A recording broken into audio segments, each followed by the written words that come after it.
This right here has got to be the most common thing wrong with square body trucks, your C10s, any of the square bodies, Chevys. If your door does one of these, where it just kind of rocks within that door striker, you need one of these, most likely. So there's another thing that could be wrong. Your door hinge could actually be in need of being rebuilt. It could be sagging. If that's the case, you need to pay attention. You need to fix that door hinge first so it comes in center here. But if your hinge is good, then there's supposed to be a plastic PVC bushing right here. One of these. They should be right there, more than likely. They're typically gone, just fallen, rotten out, or people put electrical tape around here and try to mimic this, but it doesn't always work. So let's take this apart. Let's put this bushing in there. We're gonna need a Torx bit. If yours has been replaced before, you'll probably need an Allen. This is a really simple job. I got a T45 right here. Start loosening it, and now it's loose by hand. And you also want to make sure you get it lined up so it goes back into the right place. It's probably a good idea to mark the outside with a Sharpie. So I'm going to use two hands. There's a backing plate in here. I won't be able to show you, but you just hold it with your hand to stop it from rotating. Then you can pull this out, take all the bushings and washers off, and then throw your new one on. And like I said, this is very simple. So this is the bushing that was on the back side. The little perforations in it to kind of grip on the back. No tool needed to hold it, just use your hands. This is very lightly on there. It's not going to be torqued crazy or anything.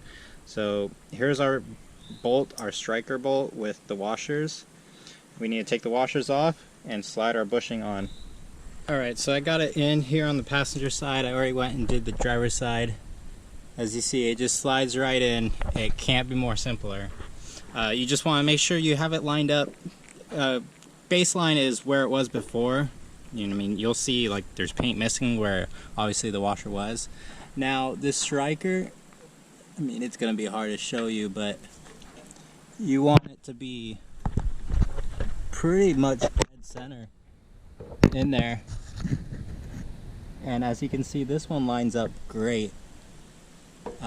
So it's hitting just at the top here, and that's enough to kick it down because it goes from the top. You know, this is the leverage point, so that's perfect right there. My driver's side's a little off. I think it leads me to believe that the door was off on the driver's side at one point, and maybe the hinge adjustment isn't quite correct. So I'll need to take a look at that probably, but it's close enough where it works still. So with it installed, you got to give it a little push. You can't just let it fall because it's not going to work. You got to give it a little effort. And that's not much. I mean, that is normal closing force. And it's not going anywhere.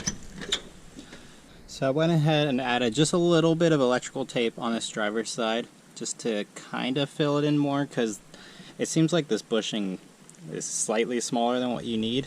So that's that. But as you can see, it is digging into the plastic here. So that just means it's hitting, it's not hitting in the right spot. It needs to lower just a little bit. The door is slightly too high, just ever so slightly. And like I said, I believe it's probably going to be a hinge adjustment right here. Like, you know, there's what, three bolts it seems like. They probably just need to let the door slide up just a little bit, because the hinge itself actually seems fine. But yeah, that's that. That's a really easy fix for a square body, and it's kind of necessary. The passenger door was so bad, but now, I mean, my door is closed, nice and normal now, so that is great. And it's super cheap, super easy. Just maybe buy a correctly better sized PVC pipe than I did. But anyways, thank you for watching. I'll see you in the next one.